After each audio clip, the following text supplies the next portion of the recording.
하나님의 말씀은 에베소서 5장 22절 이하의 말씀입니다. 에베소서 5장 22절입니다. 아내들이여 자기 남편에게 복종하기를 주께 하듯 하라.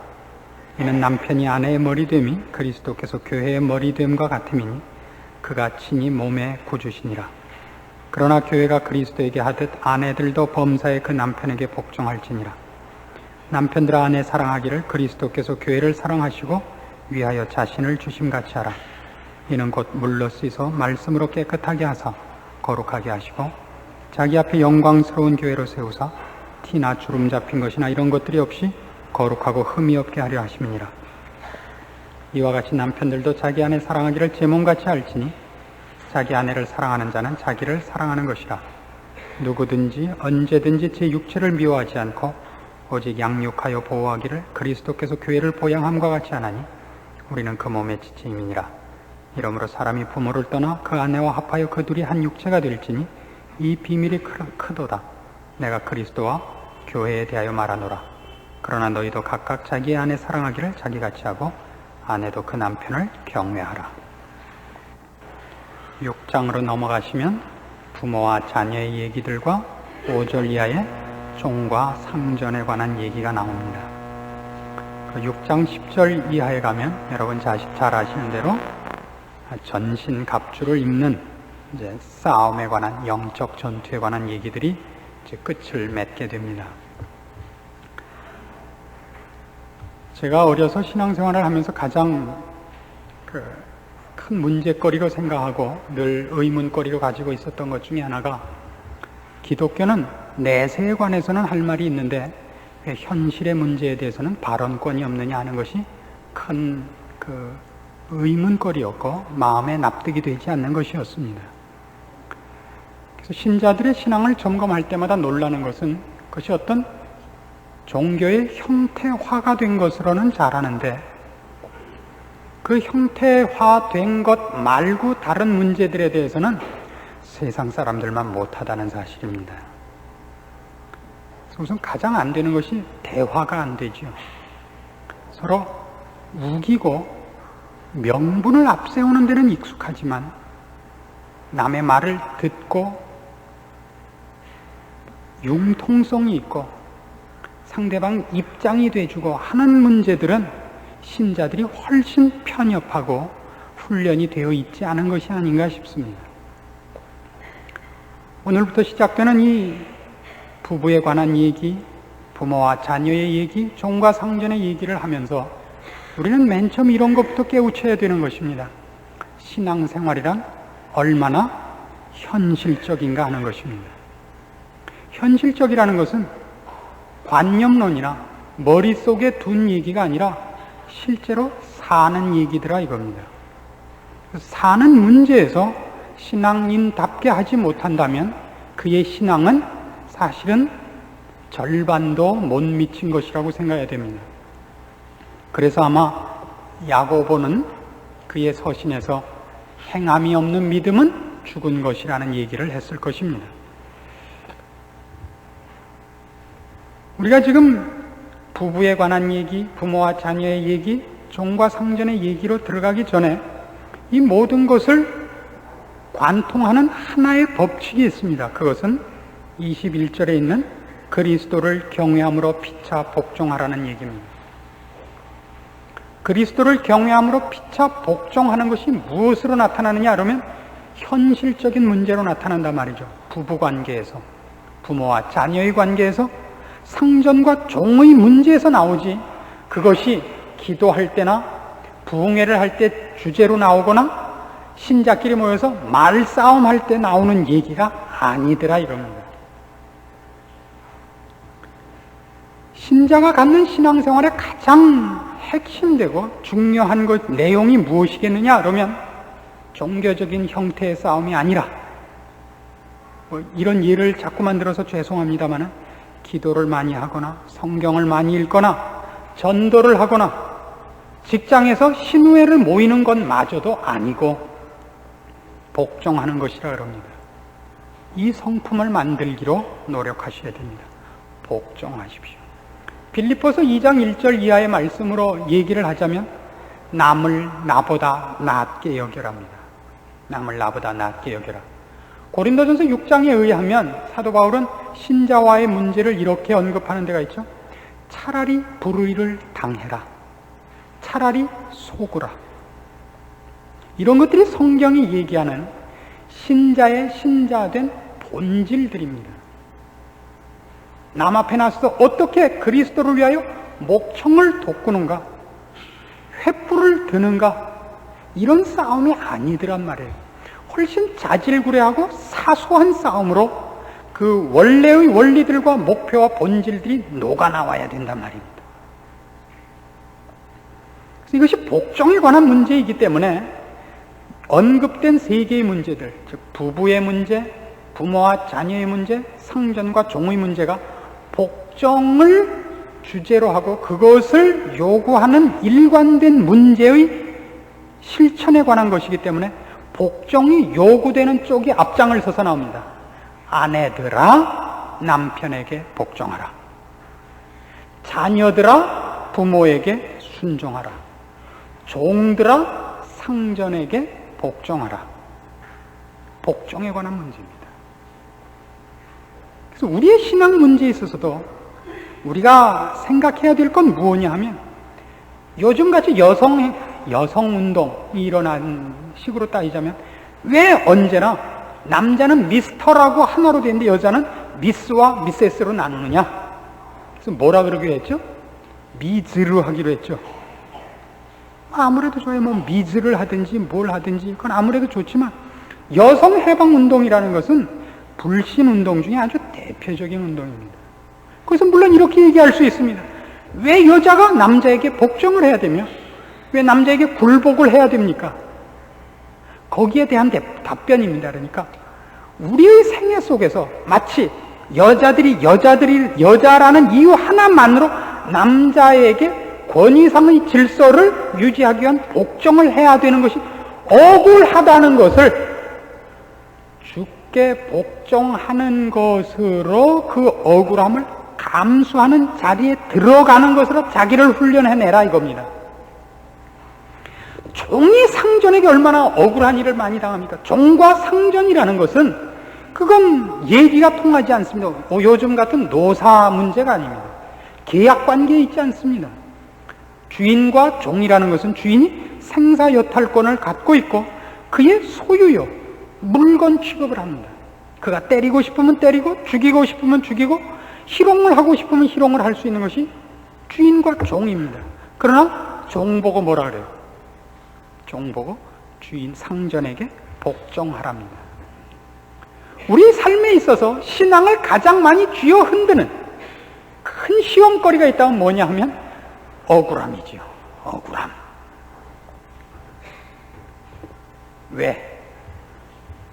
왜 내가 저 사람만 못한 대접을 받아야 됩니까? 왜 내가 저 사람 밑에서 굽신거려야 됩니까? 왜 내가 옳고 저 사람이 틀렸는데 저 사람이 나한테 핏대를 세워야 됩니까? 교회에다 신문고를 달았으면 좋지 않겠습니까?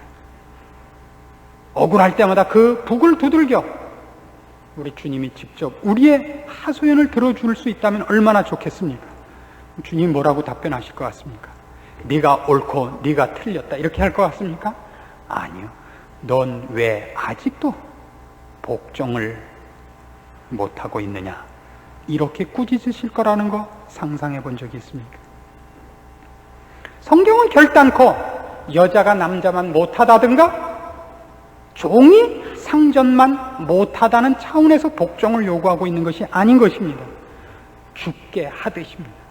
그러니까 이 모든 얘기는 남자와 여자의 문제라든가 상전과 종의 문제라든가 부모와 자녀의 문제로서 등장하는 것이 아니라 그것이 주님께 관한 자세의 실천적인 묘사이기 때문에 이 모든 것은 언제나 주님에 관한 얘기가 붙어 나오죠. 아내들이여 자기 남편에게 복종하기를 주께 하듯 하라. 6장 1절로 가시면 자녀들아 너희 부모를 주 안에서 순종하라. 5절 보시면 종들아 두려워하고 떨며 성실한 마음으로 육체의 상전에게 순종하기를 그리스도께 하듯하라. 우린 그것이 그 사람에게 하는 것이 아니라 그것이 주님께 하는 것의 나타난 모습인 것을 알고 있는 자들이다 말입니다. 왜 우리 보고 이웃을 사랑하라 그러죠? 이웃을 사랑하는 것은 하나님을 사랑하는 신앙심의 나타나는 유일한 표현이기 때문에 그렇습니다. 네 이웃을 사랑하라는 것은 주를 사랑하며 하나님을 사랑하는 것의 우리가 할 수 있는, 우리가 표현할 수 있는 유일한 방법이기 때문에 이웃 사랑을 요구받고 있는 것입니다. 내가 그를 사랑할 만하냐 안 하냐는 우리에게 묻지 않습니다. 대표적인 예가 무엇이었는가 기억이 나십니까? 예수님께서 바리새인의 질문을 받았습니다. 율법 중에서 가장 큰 것이 무엇입니까? 주님께서 대답하셨죠. 첫째는 네 목숨을 다하고 뜻을 다하고 성품을 다하여 주 너의 하나님을 사랑하는 것이요. 둘째는 이와 같으니 네 이웃을 네 몸과 같이 사랑하라 하는 이것이니라. 그러니까 질문한 사람이 잘난 척하려고 그럼 내 이웃이 누굽니까? 그러니까 어디까지 내가 사랑을 해야 됩니까? 내가 사랑할 마음이 있습니다. 이웃을 사랑하라 하십니까? 여러분, 이웃이면 어디입니까? 내가 사는 데서 몇 미터 안에 있는 사람입니까? 어디까지가 내 이웃입니까? 라고 질문을 했습니다. 그러자 여러분 잘 아시는 선한 사마리아인 비유를 드신 겁니다. 어떤 사람이 길을 가다가 강도를 만나서 매 맞아 거반 죽게 되었는데 누가 지나가다가 그냥 갔다고요? 박모 목사가 지나가다 그냥 가고 모모 장로께서도 그냥 지나갔는데 평신도께서 그걸 구해줬다 이거예요. 끝에 이렇게 묻습니다. 강도 만난 사람 쪽에서 볼 때 누가 이웃이었겠느냐? 뭐라고 대답했죠? 도움을 베푼 자니이다. 그렇다. 너희도 가서 그렇게 해라. 질문과 답에 크나큰 차이가 있습니다. 질문은 이것이었습니다. 내가 내 이웃을 사랑하겠습니다. 어디까지가 내가 사랑을 해야 되는 범위입니까? 내 이웃이 어디까지입니까? 라고 물었습니다.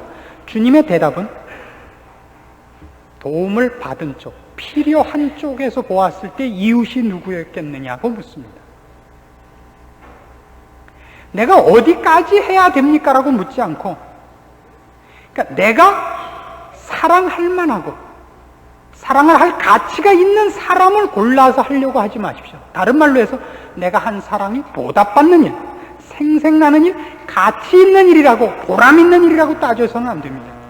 우리에게 있는 유일한 명령, 사랑할 것, 복종할 것, 섬길 것까지밖에 없습니다.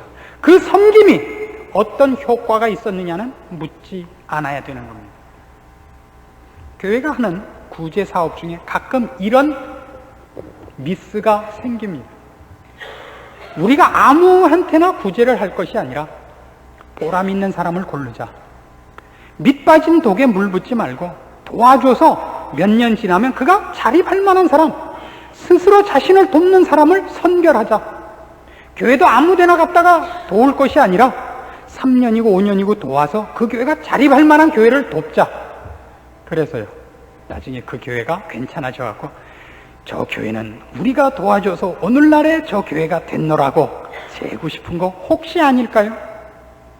돕는 것은 도울 가치가 있느냐가 아니라 그 사람이 도움이 필요하냐만 따져야 되는 것입니다. 저 사람이 지금 불쌍하냐만 따져야 됩니다. 마찬가지로 우리에게 있는 것은 그 상전이 복종할 만한 상전입니다. 그 남편이 복종할 만한 남편이냐를 떠나서 내가 주께 늘 복종해야 되는 그 한 가지 원리를 내가 펼쳐내 보일 수 있는, 표현할 수 있는 유일한 무대요, 유일한 현실인 남편에게 나타내야 된다는 것입니다. 부인이 해야 될 큰 책임입니다. 예외 없이 이 일을 하셔야 됩니다. 그럼 여러분 당장 이런 질문이 생각나시겠죠. 우리 남편에게 내가 복종을 하면 우선 다음 주일부터 교회에 못 나와야 될 텐데요. 이 문제는 사도 바울이 에베소서에 이 글을 쓸 때 명분론과 이상적인 차원에서 이 글을 쓰고 있지 않습니다. 아주 현실에 직면한 문제를 가지고 이 글을 쓰고 있습니다. 지금보다 그때는 상황이 더 나빴습니다. 이방 세계에 기독교를 전했더니 어떤 부부 중에서 둘이 같이 믿는 경우보다는 둘 중에 한 사람이 먼저 믿는 경우가 더 많더라 말입니다. 부인이 먼저 믿었어요. 그럴 때 남편이 예수 믿는 문제에 대해서 시비를 걸기 시작을 했습니다. 핍박까지 하기 시작을 했습니다. 그래서 무슨 문제가 생겼느냐 하면 신앙을 지킬 것이냐 가정을 지킬 것이냐는 양자택일의 문제에 걸리곤 했었다고요. 지금보다 훨씬 심각했습니다. 예수를 따르자니 남편과 헤어져야겠고 남편과 헤어지지 않으려니 신앙을 포기해야 되는 그런 어느 쪽을 선택해야 될지 모를 기로의 선 형편 속에서 사도 바울은 이 글을 쓰고 있습니다. 우리 먼저 이런 문제로부터 이 문제를 해결해 나가야 될 겁니다. 예수를 믿으면 만사 형통할 거라고 기대하는 것만큼 난센스는 없습니다. 예수를 믿으시면 옛날에는 없었던 문제가 더 생깁니다. 예수를 믿으면 주의를 지켜야 하고 예전에 우리가 세상에서 살던 윤리와 도덕보다 더 고차원적인 요구를 받으며 양심뿐만 아니라 영혼의 문제에 걸리는 일들을 모든 문제에서 시험받게 되고 점검받게 되고 가슴 아파해야 할 때입니다. 남과 이웃과의 문제에서도 사업에서도 부부에서도 자녀 앞에서도 상사와 부하의 문제에 있어서도 우리는 이제 신자로서 그 문제를 해결해야 되는 훨씬 더 깊고 감당할 수 없는 문제들이 직면하게 됩니다. 예수를 믿어서 모든 문제가 다 괜찮아져서 모든 동화책의 끝을 장식하는 것 같이 그리하여 왕자와 공주님은 결혼을 하여 행복하게 오래오래 살았습니다. 이렇게 끝나는 신앙생활은 없습니다. 만일 그랬다면 목사는 다 살쪘게요. 그럴 리가 없습니다. 훨씬 더 많은 갈등과 난제에 직면하게 되는 것이 신앙생활의 현실입니다. 그리고 우리는 그 문제들을 피를 말리는 훈련 속에 각고의 노력 속에 깨우침과 더 분명한 진리를 확보함으로써 그리고 그것을 실천해 내므로써 하나씩 극복해가며 그런 과정을 통하여 우리는 점점 더 높고 깊고 넓어지는 것입니다. 그냥 약을 먹듯이 컨베이어 벨트에 올라 앉았듯이 자동적으로 목적지까지 실려갈 거라고 생각하셔서는 안 됩니다. 예수를 믿으면 가정에 평화가 오지 않고 싸움부터 옵니다. 틀림없는 사실입니다. 그리고 그것을 여러분은 극복해내셔야 됩니다. 우리는 타협의 방법이 없습니다. 그것을 주께서 요구하시는 방법으로 승리해내는 것밖에 우리한테는 빠져나갈 길이 없습니다. 그래서 모든 부인에게 요구할 것은 이겁니다. 여러분의 남편에게 주께 복종하듯이 복종하셔야 됩니다. 그랬더니 남편이 더 기고만장해지더라. 그건 하나님께서 하실 문제입니다. 여러분이 할 일은 거기까지입니다. 그 다음 문제는 우리 손에 없습니다. 부인이 해야 할 분명한 일은 남편에게 복종하십시오. 남편이 팥으로 메주를 쓴다 그러면 맞습니다 하셔야 됩니다. 메주가 좀 빨간색을 띠겠죠. 하십시오.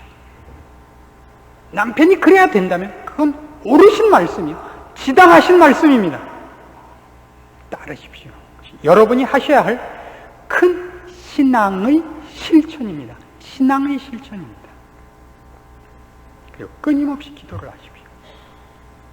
남편의 영혼과 그의 영혼의 살찜을 위하여 더욱 주께 가까워지는 일을 위하여 울며 기도하셔야 됩니다. 그것이 어쨌든 부인들이 하셔야 할 일입니다. 아주 극단적인 예를 들자면 남편이 교회 나가지 말라 그러면 나오지 마십시오. 아주 전 분명히 말씀드립니다. 교회 나가지 말라면 나오지 마십시오. 예수를 믿지 말라면 믿지 마십시오라고 안 그랬습니다. 마음으로 믿는 걸 방해 놓을 방법은 없습니다. 이 세상에. 예수를 믿는 것과 교회 나오는 것은 다를 수 있습니다. 교회에 나오는 것이 예수를 믿는 유일한 방법은 아닙니다. 예수를 믿고 교회에 나오는 것이 그의 신앙생활에 유익한 부분에 있어서 몇백 배 유리한 것일 뿐입니다. 교회에 나오는 것이 곧 신앙생활의 유일한 표는 아닙니다. 꼭 학교에 가야만 공부를 잘하는 것은 아니죠. 독학할 수 있습니다. 그러나 독학을 한다는 것은 학교에 가서 공부하는 것보다 몇백 배 어렵습니다. 왜냐하면 공부하는 분위기 속에 들어가 있지 않기 때문에 늘 자기를 자기 혼자서 긴장시키고 채찍질해야 되기 때문에 훨씬 어렵습니다. 그러나 학교에 안 간 사람은 공부 못한 사람이라고 얘기할 수는 없듯이 교회 안 나오는 것이 곧 신앙생활을 못한다고 얘기할 수는 없습니다. 남편이 여러분을 방해할 수 있는 건 주일날 교회 못 가게까지는 방해할 수 있습니다. 여러분 마음에서 예수를 쫓아낼 방법은 없습니다. 그러나 여태까지는 술, 담배라든가 주일날 교회 가고 안 가는 걸로 우리는 여태껏 싸웠습니다. 제사 문제 같은 걸로 싸워서 기독교는 지역적인 문제로 훨씬 많이 싸우게 된 것입니다. 갈리버 여행기에 보면 갈리버가 소인국에 갔는데 이쪽 A라는 소인국과 B라는 소인국이 싸웁니다. 싸우는 이유가 뭐냐면 A라는 나라에서는 계란을 쪼개는데 가느다란 뾰족한 부분을 깨기로 하는 나라고 B라는 나라는 뭉툭한 부분을 깨는 나라예요. 그것 때문에 싸워요. 그래서 갈리버가 중재안을 냅니다. 그러지 말고 가운데를 깨자. 그러니까 둘 다 반대예요. 가운데를 깨니까 영 그건 못 해먹겠대요. 그래서 뾰족한 데를 깨는 나라와 둥근 데를 깨는 나라가 그것 때문에 싸웁니다. 즉 싸울 필요가 없는 것 갖고 인생들이 얼마나 많이 다투는가를 빙자한 책입니다. 기독교의 본질도 우리는 놓아두고 늘 무엇 갖고 싸우느냐 하면 제가 어떤 분이 저희 교회에 오셔서 이런 항의를 하셨죠. 왜 이 교회는 헌금대를 돌리지 않는가? 헌금하는 기쁨을 왜 뺏는가? 이 교회는 왜 이렇게 교만한가? 제 답변은 이겁니다. 아무면 어떠냐 말이에요. 헌금대를 돌리든 헌금함을 왜 그것 때문에 눈알이 올라갔다 내려갔다 해야 되냐 말이에요. 그건 아무것도 아니잖아요. 목사가 빨간 구두를 신었는가 까만 구두를 신었는가는 아무 상관이 없잖아요. 우리는 얼마나 그것 때문에 싸움이 돼요. 저놈의 목사는 왜 나한테 인사를 하나하나가 왜 그렇게 심각해요? 이런 얼어 죽을 노릇이야 됐어요. 5, 6월에. 근데 가만 생각해 보십시오. 우리의 싸움은 결국 그것밖에 더 있습니까? 저 사람 내가 인사했는데 안 받았다. 저 사람은 내가 인사했더니 째려봤다. 저 사람 내가 늘 앉던 자리에 지가 먼저 와서 앉았다. 결국 그 싸움 아닙니까? 목사가 우스갯소리를 하면 저 왼수는 안 웃더라. 그게 결국 우리를 획가닥 하는 것이지 결국 본질이 되는 것이 우리를 흔들고 있지 않지 않습니까? 그래서 우리에게도 결국 본질이 되는 문제들, 즉 부인들이 남편에게 죽게 복종하듯이 복종했는가는 없어지고 맨 딴 얘기뿐이에요. 맨 딴 얘기. 그래서 정작 해야 되는 신앙생활의 훈련은 어떤 의미에서는 한 번도 못하지 않았나 싶다고요. 맨 와서 질문하는 것도 맨 쓸데없는 얘기예요. 쓸데있는 질문을 한 사람은 제가 여태껏 몇 사람 못 만나봤어요. 맨 쓸데없는 얘기들만 하고 있습니다. 아마 우리나라 교계의 아직까지의 수준이지 않은가 싶습니다. 지금 뭐이 그렇게 중요하겠습니까? 그렇죠. 중요하지 않습니다. 목사 눈이 크면 어떻고 작으면 어떠며 머리가 칼국수 머리면 어떻고 라면 머리면 어떻습니까? 말만 바르게 하면 됐지. 그렇잖아요. 그런 것들이 우리를 얼마나 많이 흔듭니까? 거기서 헤어나십시오. 우리가 요구받고 있는 건 이겁니다. 우리는 얼마나 사실은 심각한 싸움 속에 있느냐 하면 이 가정이 갖는 이 놀라운 축복들을 놓치고 있죠. 무슨 축복들이요? 가정이 갖는 신자의 신앙 내용을 영광스럽게 펼쳐내야 되는 특권들을 놓치고 있죠. 아내된 자들이 남편에게 복종하여 신자가 주께 복종하는 신앙을 나타내는 아름다운 특권들을 놓치고 있고, 남편들이 아내를 사랑함으로써 드러내야 하는 주께서 어떻게 그의 자녀들을 사랑하사 피 흘리고 몸 버리기까지 위하여 십자가를 지는 것으로까지 그의 사랑을 나타내셨는가 하는 그 영광스러운 모습을 나타내는 걸 다 놓치고 있단 말이에요. 그래서 신자들이 해야 하는 가장 영광스러운 일이 있다면 이런 일에 증인되는 것입니다. 우리가 얼마나 많은 선교사를 보냈으며, 얼마나 많은 교인이 모이며, 얼마나 큰 교회를 세우고, 얼마나 유명한 사람이 그 교회에 오느냐가 그 교회의 자랑거리가 아닙니다.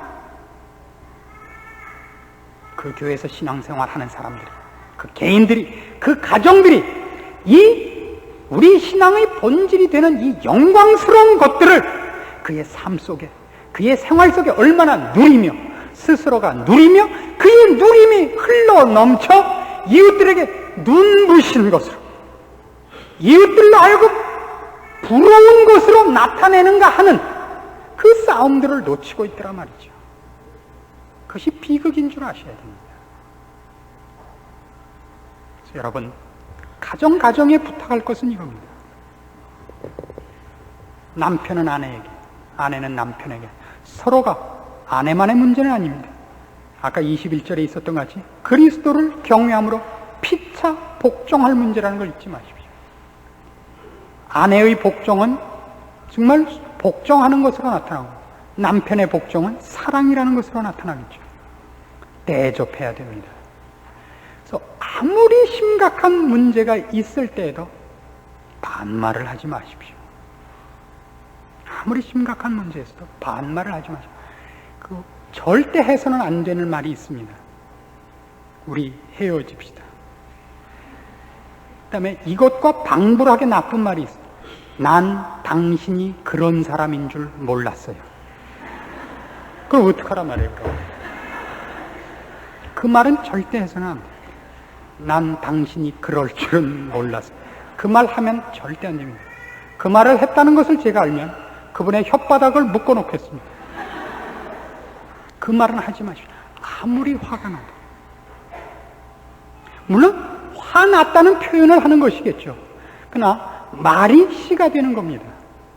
나중에 결국 말 때문에 싸움이 되지 않습니까? 당신 암만 화났어도 어떻게 그 말을 해.